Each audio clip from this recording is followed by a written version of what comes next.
à l'Euro, et depuis, il a fait parler de lui régulièrement. Et là, sur une demi-finale de Ligue des Champions, il a été très largement au-dessus de la mêlée.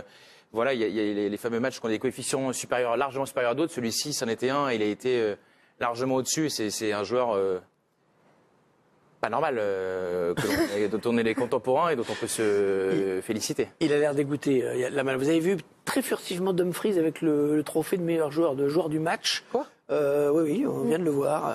Après, il a mis un doublé quand même. Aussi. Bon, il a mis un doublé, ce qui est Passe décisive à Thuram sur le premier but et derrière 2 buts sur corner. C'est pas mal. C'est pas mal, mais j'ai eu l'impression que Yamal avait été une menace constante du début à la fin. Il a relancé son équipe qui était en grande difficulté. Mais il n'a même pas fini le match, Dumfries. Je ne discrédite pas du tout Dumfries. J'aurais donné une note supérieure à Yamal s'il avait fallu le faire. Mais... Ils vont un peu aller au plus facile quand vous marquez 2 buts. Voilà, c'est ça. Vous avez, souvent, ça aide. Ouais. On regarde peut-être le tableau de bord de ce match pour mieux percevoir le côté exceptionnel de ce match. 19 tirs à 7. Et l'efficacité de l'Inter. Voilà, ça dit quelque chose de la domination quand même. 3 tirs cadrés, 3 buts. 9 cadrés seulement, c'est peut-être pas assez du côté du Barça. Et puis voilà, 1,38 sur les XG, 0,91. C'est-à-dire que les deux équipes ont malgré tout été assez réalistes. Hein. Elles ont marqué des buts difficiles. Oui, c'est vrai que les buts ont été marqués dans une situation où il ne devait pas y avoir but en fait, où les XG étaient très faibles. Mais après en deuxième période, je trouve que les interistes ont bénéficié peut-être de la réorganisation subie du Barça qui a dû largement modifier sa défense. On sait qu'ils ont une défense qui est assez risquée, loin de leur but, de l'alignement sur les hors-jeux. Et je pense que ça leur a été un peu préjudiciable. Et peut-être aussi de la fatigue, ça je ne le sais pas, peut-être que les joueurs le diront, lié à cette prolongation le week-end dernier. En tout cas, en deuxième période, la mainmise barcelonaise était moins flagrante, j'ai trouvé, qu'en première. Vous avez vu la finale de la Coupe du Roi ?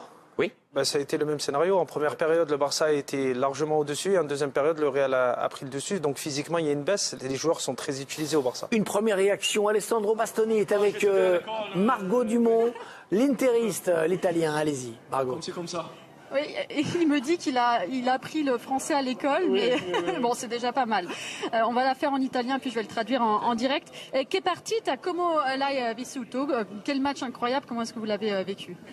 Ma è stata una partita molto intensa. C'était très intense. Loro sono una squadra fortissima con C'est une équipe très forte. Con dei giocatori con una qualità pazzesca. Avec des joueurs d'une grande qualité. A livello offensivo sono sicuramente la squadra più forte d'Europa. C'est franchement l'équipe la plus forte offensivement en Europe. Abbiamo fatto una buona partita di squadra, On a fait une très bonne équipe en équipe, un très bon match en équipe.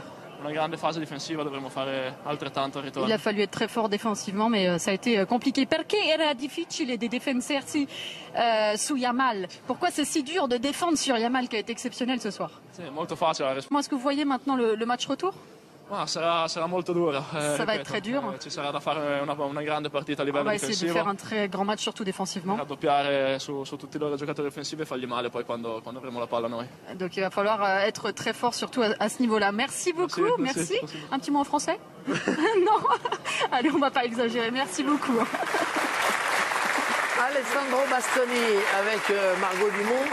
Il est sympa, Bastoni. Hein. C'est vrai qu'on a l'image de lui.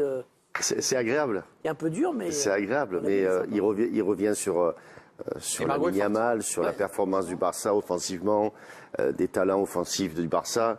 Mais la performance de l'Inter ce soir est quand même exceptionnelle. Ils jouent au Barça, ils mettent 3 buts, ils ont quand même maîtrisé. Et on voit par rapport aux statistiques qu'on vient de voir, ils ont été capables sur peu de tirs d'être très réalistes. Et ce qu'on demande d'une équipe à ce niveau-là, c'est du réalisme. Et ils auraient pu gagner, ça s'est joué, on va le voir tout à l'heure, à 1 millimètre, parce que le but refusé pour hors-jeu, c'est un bout de pied plutôt, un bout de pied. On va se faire plaisir, parce qu'il y a une particularité dans ce match, c'est qu'il y a eu beaucoup de buts, mais que tous sont absolument merveilleux. Qu'un seul but, il revient et au bout de 30 secondes, tout de suite... Mais 1-0, mais même 2-0, vraiment tourner à la catastrophe, là, quand même, pour une équipe normalement constituée. Hein. Ça aurait pu. Moi, j'ai cru qu'ils allaient mettre le bus après, enfin, même le double bus, l'Inter. Ils l'ont mis d'une certaine manière. Garé un petit peu plus loin. Un peu plus loin, il ne pas le mettre devant la cage, il le met juste à côté. C'est ça. Tu trouves pas qu'il y avait, enfin, pas en première mi-temps, mais en deuxième mi-temps, je trouvais qu'ils étaient quand même un peu plus ouverts que ce que je pensais. Oui, mais moi, franchement, quand je vois cette demi-finale, j'ai vraiment pas envie que l'Inter aille en finale. Oui, non. J'ai envie que ce soit le Barça, j'ai envie que ce soit la plus belle équipe. Je vais pas me faire des amis en Italie, ça c'est clair, mais bon, lorsque je vois le match... c'est sûr. Je pense que beaucoup sont d'accord avec toi. J'ai envie de voir le Barça, cette équipe-là, il y a trop de talent au mètre carré. Mais c'est ce qu'on disait tout à l'heure. Ça joue foot. Franchement, ça respire le football. Qui pour affronter le Paris Saint-Germain, s'ils arrivent à se qualifier face à l'Arsenal, c'est vrai que le Barça reste le candidat idéal pour une finale de rêve. On a Barça-PSG, et puis pour le PSG, être capable de battre le Barça, il y a quand même une signification particulière. On n'en est pas là, les amis. Change le gardien. Si Sommer est dans la cage du Barça, pas sûr que le score soit le même. Chesney a pas fait Chesney le match de sa vie. Non. Et on va le voir sur le premier but, et pour le coup, c'est... Moi, je me rappelle de mes 17 ans, la maturité qu'il y a chez des garçons comme ça, elle est incroyable. Si on faisait une comparaison, je pense que la seule différence véritable, c'est la maturité des jeunes joueurs aujourd'hui capables de faire ça. C'est hallucinant, c'est des enfants. Ils sortent de l'adolescence, enfin, ils y sont encore. 100e match, on le rappelle, pour le Barça. Je vois que Mkhitaryan est avec Margot, Henrik Mkhitaryan, et elle va pas avoir besoin de ses talents de langue étrangère, puisqu'il parle très bien français. Ouais.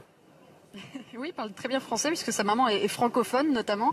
Henrik, quel match fou. Comment est-ce qu'on le vit sur le terrain quand on est joueur, un match comme celui-ci?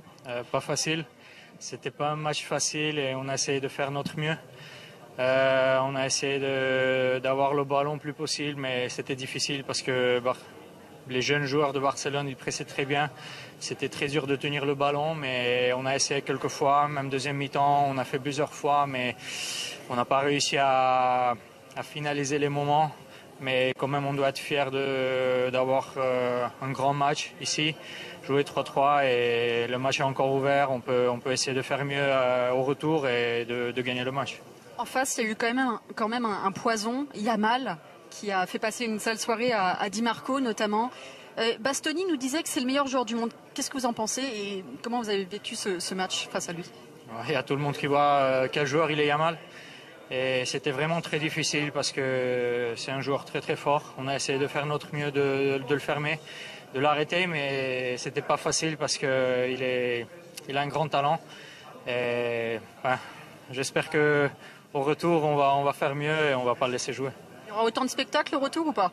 Ouais, on espère de jouer bien, d'avoir un résultat positif pour nous et de passer le tour. Ça va pas être facile, mais on doit faire notre mieux. Merci beaucoup Henrik et merci et bravo pour ce spectacle. Henrik Mkhitaryan, dont je rappelle qu'il a grandi dans la région de Valence dans la Drôme, fief de la communauté arménienne où son papa était footballeur dans le club de Valence. Donc, petit enfant, il a appris le français à l'école, voilà pourquoi il le maîtrise aussi bien. On en était dans notre résumé à 2-1, au Barça qui était revenu à 2-1 et qui, en très peu de minutes, à la mi-temps, 4 buts, comme ça vous était déjà arrivé de voir 4 aussi jolis buts en 45 minutes?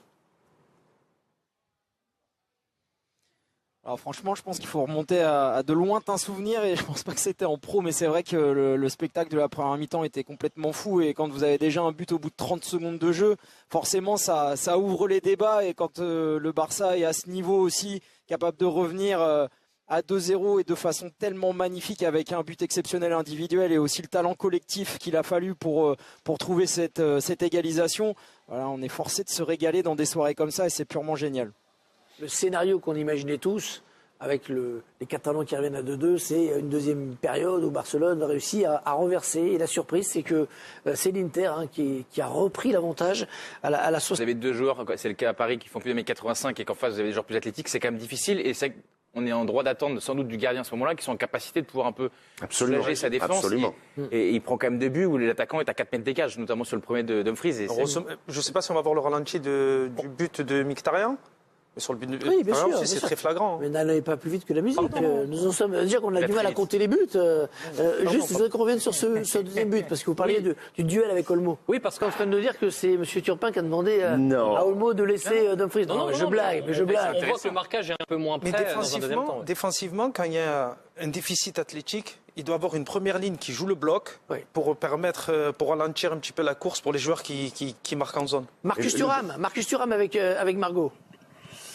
Oui, Marcus, on se rappelait nos interviews en Ligue 2 à l'époque à Guingamp et on se retrouvait en Ligue des Champions, c'est magnifique.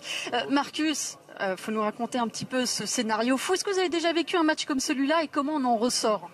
On en sort satisfait, on en ressort très fatigué. Mais on sait que c'est entre guillemets que la première mi-temps parce qu'on a encore un match la semaine prochaine à la maison devant nos supporters. Et j'espère que ce sera un grand match. On aimerait parler de votre but, magnifique Madjer, déjà le geste, et puis derrière il y a aussi cette célébration. Est-ce qu'il y a un rapport avec votre papa? Est-ce que c'est un petit clin d'œil? Ah non, il n'avait pas fait ça. Il n'avait pas fait ce geste.